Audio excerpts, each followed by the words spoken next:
तो आज मैं आपको बताने जा रही हूँ दिल्ली में हुई एक मर्डर मिस्ट्री के बारे में। दिल्ली की सड़कों पर पड़ी एक गुमनाम लाश जिसके पास कोई सुराग तक नहीं था, पर सिर्फ एक पर्ची से कैसे सुलझाया दिल्ली पुलिस ने ये मामला। ये केस एक ब्लाइंड मर्डर का था। वैसे तो पुलिस पर लापरवाही के आरोप कोई नई बात नहीं है, लेकिन हत्या के मामलों में ऐसा कम ही होता है जब पुलिस जांच से पूरी तरह आंखें मूंद लेती है। तो चलिए बताते हैं आपको ये पूरी मर्डर मिस्ट्री के बारे में। साल था 2013, 20 मई।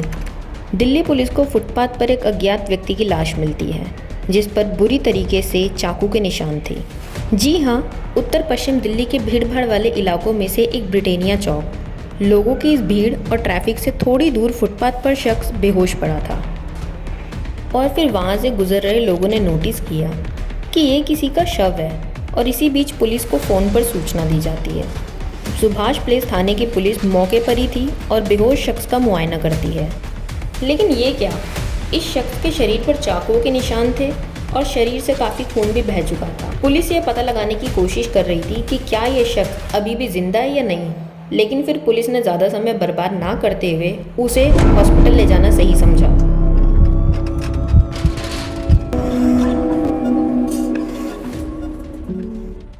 हॉस्पिटल में डॉक्टर ने शख्स को डेड घोषित कर दिया, तो पुलिस अब बॉडी का पोस्टमार्टम के लिए भेजती है और साथ ही मर्डर का मामला दर्ज करके इन्वेस्टिगेशन शुरू कर देती है।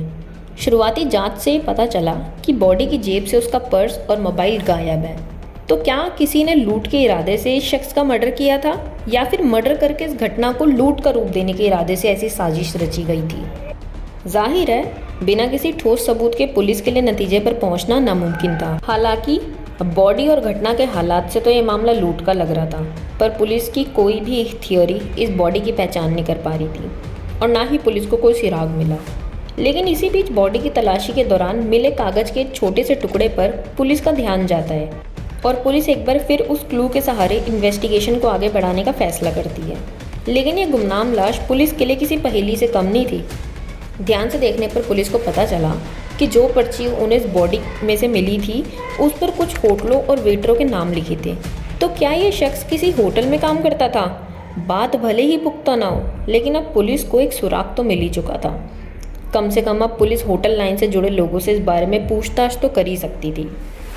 पुलिस ने अपनी इन्वेस्टिगेशन आगे बढ़ाई और पर्ची में लिखे कुछ होटलों के नंबरों पर कॉल की, लेकिन तभी पुलिस को एक बड़ी सफलता हाथ लगी जब इस कोशिश में राजस्थान से एक आदमी ने मरने वाले शख्स को पहचानने का दावा किया।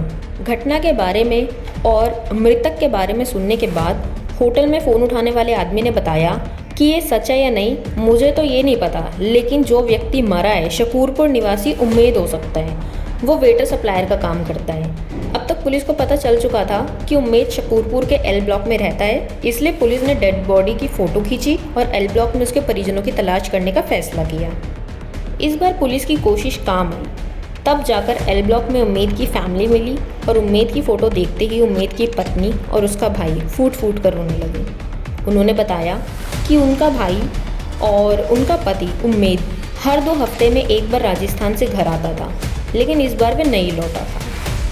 लेकिन एक सवाल अभी भी बना हुआ था कि क्या उम्मेद का मर्डर किसी दुश्मनी के चलते हुआ था या डकैती के चलते?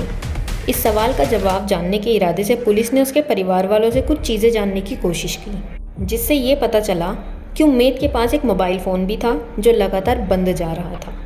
पुलिस ने उम्मेद के मोबाइल को सर्विलेंस पर लगा दिया था और उम्मेद के कातिलों ने एक ऐसी गलती कर दी जिससे बड़ा सुराग मिल गया और कातिलों की उस एक गलती से पुलिस को कुछ उम्मीद नज़र आने लगी। दरअसल जिस दिन मोबाइल सर्विलेंस पर लगाया था उसके एक दिन बाद अचानक फ़ोन स्विच ऑन हो गया और कुछ देर बाद वो बंद भी हो गया। लेकिन पुलिस मोबाइल फ़ोन पर लगातार नज़र रख रही थी, जिससे उन्हें पता चला कि फ़ोन शकूरपुर इलाके में ही चालू हुआ था। और अब एक बात तो और साफ़ हो गई कि जिसने उम्मेद की जान ली यानी उसका कातिल अभी भी शकूरपुर इलाके में मौजूद था जहां मोबाइल फ़ोन ऑन हुआ था। तो पुलिस उस दुकान पर पहुंची। इस दुकान पर कातिल तो नहीं था, लेकिन दुकानदार ने पुलिस को बताया कि उसी दिन सुबह 2 लोग उम्मेद का मोबाइल बेचने आए थे। दोनों सस्ते दाम पर मोबाइल देने को तैयार थे, लेकिन उम्मेद का मोबाइल लॉक था और कीपैड नहीं खुल रहा था, इसलिए दुकानदार ने मोबाइल लेने से मना कर दिया था। दुकानदार उन दोनों लड़कों को जानता था और अब इन दोनों की पहचान से पुलिस को हत्यारों का पता मिल गया था। तो पुलिस बिना टाइम वेस्ट करे उन दोनों लड़कों के घर पहुंच गई और संयोग से दोनों लड़के घर पर ही पाए गए। उनमें से एक तो नाबालिग था, जबकि दूसरा सज़ा काट चुका दोषी स्नैचर साजिद था। अब पुलिस के हाथों ये दोनों दोषी लग चुके थे और जब पुलिस ने इन दोनों से पूछताछ की और दोनों ने जो कहानी बताई वो रोंगटे खड़े कर देने वाली थी। दोनों ने बताया कि घटना वाली रात वे पैसों की तलाश में इधर उधर भटक रहे थे। नशे के आदी साजिद को पैसों की सख्त ज़रूरत थी और तभी दुर्भाग्य से उम्मेद उस रास्ते से गुजर रहा था। उम्मेद को आज़ादपुर की तरफ से आता देख दोनों चाकू लेकर एफओबी के पास चुपचाप खड़े हो गए और जैसे ही उम्मेद उनके पास पहुंचा, दोनों ने उस पर हमला करना शुरू कर दिया। इससे पहले कि उम्मेद कुछ समझ पाता, दोनों ने उसकी जेब से पर्स और मोबाइल फ़ोन के साथ सारा सामान निकाल लिया और उम्मेद को मरा हुआ समझकर मौके से भाग गए। तो इस तरीके से इन दोनों कातिलों ने इस घटना को अंजाम दिया। एक मामूली से कागज़ के पुर्जे से कातिलों तक पहुंचकर इस मर्डर मिस्ट्री को पुलिस ने अब सुलझा लिया था। इस मामले में पुलिस ने कानून के मुताबिक कार्रवाई की। तो ये थी दिल्ली में हुई एक मर्डर मिस्ट्री की पूरी कहानी।